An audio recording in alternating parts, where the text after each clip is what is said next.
Quando nós somos dirigidos por Deus, vai acontecer o mesmo que acontecia com o Senhor Jesus. A gente vai simplesmente seguir a direção do Senhor e vamos encontrar problemas que precisam ser solucionados. E não devemos ter medo, não.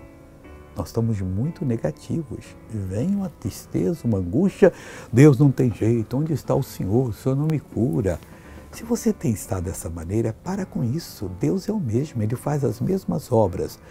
João 4,46 diz assim: segunda vez foi Jesus a Caná da Galileia, onde da água fizera vinho. E havia ali um oficial do rei, cujo filho estava enfermo em Cafarnaum. Ele foi ali para quê? Para abençoar aquele oficial.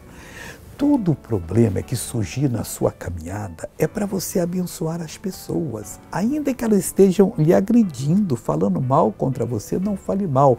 Estenda a tua mão e abençoe e vai ver como o seu caminho será um caminho livre de toda influência satânica. Veja essa pessoa que foi abençoada. Muita dor no meu joelho, pastor. Muita dor mesmo. Por quanto tempo? 20 anos. Como é que você andava, mãe?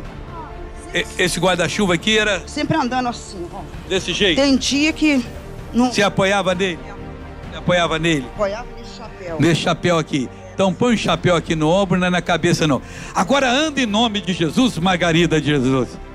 Oh, glória a Deus, que coisa linda! Vamos orar agora. Pai, estamos orando, pedindo por tantos quantos sofrem, desesperados, aflitos e que estão muitas vezes nos acusando falsamente. Pois Deus, eu estendo a mão em favor dessa pessoa, eu repreendo todo o mal da vida dela, eu mando que saia em nome de Jesus Cristo. E você diz amém. Deus te abençoe.